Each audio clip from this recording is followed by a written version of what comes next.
bless. You don't know that. God bless. God bless. You will not have a war. Don't tell us what we're going to feel. We're trying to solve a problem. Don't tell us what we're going to feel. I'm not telling you. Because you're in no position to dictate that. That's exactly what you're doing. You're in no position to dictate what we're going to feel. هل انتهى كل شيء؟ هل باتت أوكرانيا وحيدة في مواجهة مصيرها؟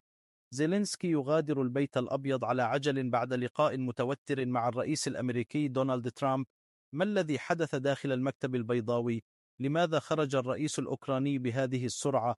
وهل هذه بداية مرحلة جديدة في الصراع الروسي الأوكراني؟ سنكشف لكم التفاصيل كاملة في هذا الفيديو، فتابعوا معنا حتى النهاية. في مشهد مثير للجدل، خرج الرئيس الأوكراني فولوديمير زيلنسكي من البيت الأبيض بسرعة غير معهودة، مستقلا سيارته وسط ترقب عالمي. اللقاء بينه وبين الرئيس الأمريكي دونالد ترامب كان من المفترض أن ينتهي بمؤتمر صحفي مشترك، لكن ما حدث كان مختلفا تماما. لم يكن هناك أي تصريحات مشتركة، لا اتفاقات معلنة، فقط مغادرة سريعة تشير إلى توتر غير مسبوق. المصادر من داخل الاجتماع كشفت عن مواجهة مباشرة بين ترامب وزيلنسكي، حيث وصف ترامب تصريحات زيلنسكي بأنها تفتقر إلى الاحترام، فيما تمسك زيلنسكي بمواقفه بشأن روسيا، مما أشعل الأجواء داخل المكتب البيضاوي. كان اللقاء أشبه بمعركة سياسية شرسة، حيث تدخل السيناتور الأمريكي جي فانس لدعم موقف ترامب، بينما بدا زيلنسكي وحيدا في مواجهة ضغوط واشنطن. المحللون يرون أن هذا اللقاء شكل صدمة للأوكرانيين الذين كانوا يعولون على دعم أمريكي قوي، ولكن تصريحات ترامب الأخيرة حول قرب توقيع اتفاق وقف إطلاق النار تثير الكثير من التساؤلات. هل سيكون هذا اللقاء نقطة تحول في موقف أوكرانيا؟ وهل كان زيلنسكي مستعدا لمثل هذا التصعيد من قبل ترامب؟ ترامب بأسلوبه الصادم جعل اللقاء مواجهة علنية أمام العالم، متبعا أسلوبه المعروف برفع سقف التوقعات قبل أن يعيد ترتيب المشهد لصالحه. لكن السؤال الأهم، ما هو مصير زيلنسكي الآن؟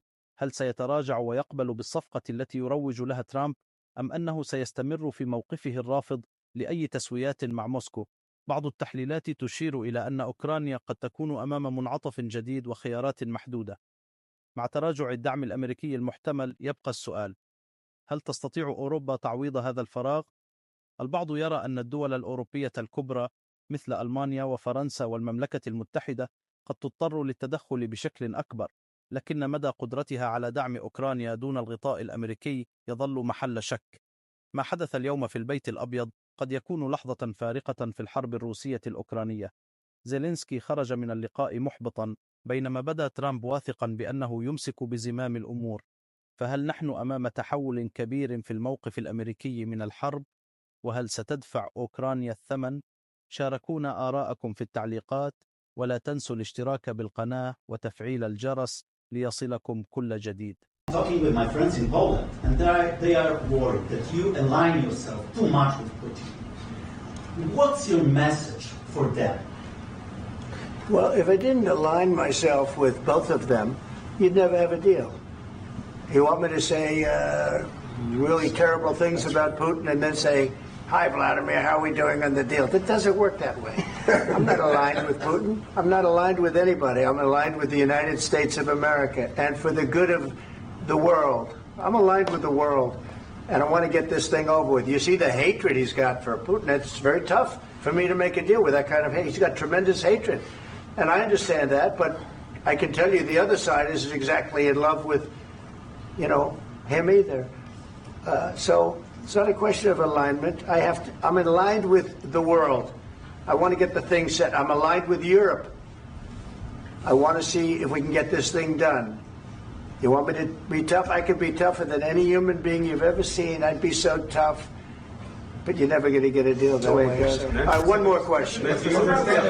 Hey, I want to respond to this. So look, for 4 years in the United States of America, we had a president who stood up at press conferences and talked tough about Vladimir Putin, and then Putin invaded Ukraine and destroyed a significant chunk of the country. The path to peace and the path to prosperity is maybe engaging in diplomacy. We tried the pathway of Joe Biden of thumping our chest and pretending that the President of the United States' words mattered more than the President of the United States' actions. What makes America a good country is America engaging in diplomacy. That's what President Trump is doing. Can I ask you? Sure. Yeah? Yeah. Okay. So he occupied our parts, big parts of Ukraine, part of East and Crimea. So he occupied it on 2014. So during a lot of years, so I'm not speaking about just Biden, but those time was Obama, then President Obama, then President Trump, then President Biden, now President Trump, and God bless, now President Trump will stop him. But during 2014, nobody stopped him. He just occupied and took. He killed people. You know what the contact 2015. 2014 and 2014. 2014. Yeah. So I was he not here. Yeah, but That's exactly right. Yes, but during 2014 till 2022, yeah, the situation the same. The people have been dying on the contact line. Nobody stopped him. You know that we had conversations with him, a lot of conversation, my bilateral conversation, and we signed with him, me, like a new president. In 2019, I signed with him the deal. I signed with him, Macron and Merkel, we signed ceasefire. Ceasefire. All of them told me that he will never go. We signed with him with gas contract. Gas contract. Yes, but after that, he broken this ceasefire. He killed our people and he didn't exchange prisoners. We signed the exchange of prisoners, but he didn't do it. What kind of diplomacy, JD, you are speaking about? What do you mean?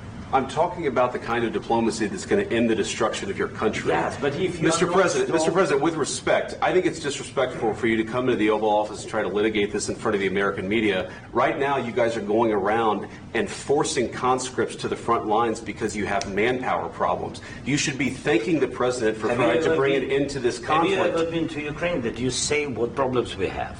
I have been to. Count once. I've actually watched and seen the stories, and I know what happens is you bring them on a propaganda tour, Mr. President. Do you disagree that you've had problems bringing people into your military? We have problems. And do you think that it's respectful to come to the Oval Office of the United States of America and attack the administration that is trying to prevent the destruction of your country? A lot of questions. Let's start from the beginning. Sure. First of all, during the war, everybody has problems, even you, but you have nice ocean and don't feel now, but you will feel it in the future. God bless. You don't know that. God bless. God bless. You will not have a war. Don't tell us what we're going to feel. We're trying to solve a problem. Don't tell us what we're going to feel. I'm not telling you. Because you're in no position to dictate that. That's exactly what you're doing. You're in no position to dictate what we're going to feel. We're going to feel very good. You will feel influence. We're going to feel very good and very strong. You will feel influence. You're right now not in a very good position. You've allowed yourself to be in a very bad position, and he happens to be right about it. From the very beginning of the war. You're not in a good position. You don't have the cards right now. With us, you start having cards. Right now, you don't. You're playing cards. You're playing cards. You're gambling with the lives of millions of people. You're gambling with World War III. You're gambling with World War III. And what you're doing is very disrespectful to the country, this country, that's back to you, far more than a lot of people said they should have. Have you said thank you once? This entire meeting? No, in this entire meeting, have you said thank you? You went to Pennsylvania and campaigned for the opposition in October. Offer some words of appreciation for the United States of America and the president who's trying to save your country. Please, you think that if you will speak very loudly about the war, you can... He's not speaking loudly. He's not speaking loudly. Your country is in big trouble. Can I Wait a minute. No. You've done a lot of talking. Your country is in big trouble. I know. You're not winning. You're not winning this. You have a damn good chance of coming out okay because of us. Mr. President, We are staying in our country, staying strong from the very beginning of the war. We've been alone, and we are thankful. I said thanks You haven't in been this alone. cabinet, You and haven't not been only alone. in this cabinet. We gave you, through I this said stupid president, $350 billion. You voted we gave for you your military president. equipment, You and you voted men for are your brave, president. but they had to use our military. What about West If Africa? you didn't have You our invited military me- equipment, you invited if me you to didn't speak- have our military equipment, this war would have been over in 2 weeks. In 3 days, I heard it from Putin. In 3 days, this is something Maybe new. less. In 2 weeks, of course, yes. It's going to be a very hard thing to do business like this. I Again, tell you. just say thank you. I said a lot of times thank you to American people. Accept that there are disagreements, and let's go litigate those disagreements rather than trying to fight it out in the American media when you're wrong. We know that you're wrong. But you see, I think it's good for the American people to see what's going on. I understand, sir. I think it's I very understand. important. That's why I kept this going so long. You have to be thankful. You don't have the I'm cards. thankful. You're buried there. Your people are dying. tell you You're again, running I low know. on soldiers. Don't- Listen, don't please, you're running Mr. low President. on soldiers. It would be a damn good thing. Mr. And then President. then you tell us, I don't want a ceasefire. I don't want a ceasefire. I want to go and I want this. Look. If you could get a ceasefire right now, I tell you, you'd take it so the bullets stop flying and your men stop getting killed. Of course, we want to stop the war. But you're saying you don't want a ceasefire. But I said to you, I want a ceasefire. with guarantees. Because you'll get a ceasefire faster than an agreement. Ask our people about ceasefire, what they think. That wasn't doesn't with matter me. for you what- That what wasn't is- with me. It That was wasn't with with you. a guy named Biden, who was not a smart person. This That is was your, with, this that was is with your Obama. president. It was your president. Excuse me. That was with Obama, who gave you sheets, and I gave you javelins. Yes. I gave you the javelins to take out all those tanks. Obama gave you sheets. In fact, the statement is Obama gave sheets and Trump gave javelins. You got to be more thankful, because let me tell you, you don't have the cards. With us, you have the cards. But without us, you don't have any cards. One more question to Mr. Vice President. I'm sorry. It's going to be a tough deal to make, Um, because the attitudes have to change. what if Russia breaks ceasefire? What if Russia breaks off? What do you do then? I understand that it's a heated conversation right now. What are you but saying? what She's if asking, what if Russia breaks the ceasefire? What if anything? What if a bomb drops on your head right now? But they have Okay? broken the What if they ceasefire broke it?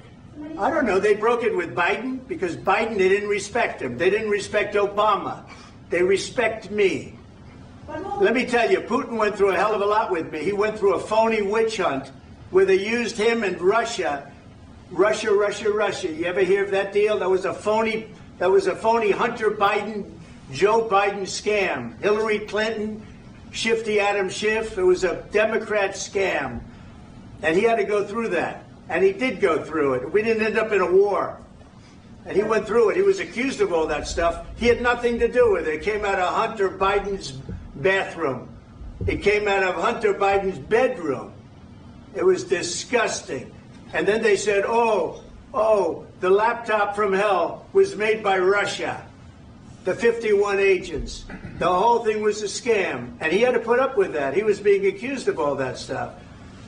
All I can say is this. He might have broken deals with Obama and Bush, and he might have broken them with Biden. He did, maybe. Maybe he didn't. I don't know what happened. But he didn't break them with me. He wants to make a deal. I don't know if you can make a deal. The problem is, I've empowered you to be a tough guy. And I don't think you'd be a tough guy without the United States. And your people are very brave. But you're either going to make a deal or we're out. And if we're out, you'll fight it out. I don't think it's going to be pretty, but you'll fight it out. But you don't have the cards. But once we sign that deal, you're in a much better position. But you're not acting at all thankful. And that's not a nice thing. I'll be honest, that's not a nice thing. All right, I think we've seen enough. What do you think? Huh? This is going to be great television, I will say that. All right. We'll see what we can do about putting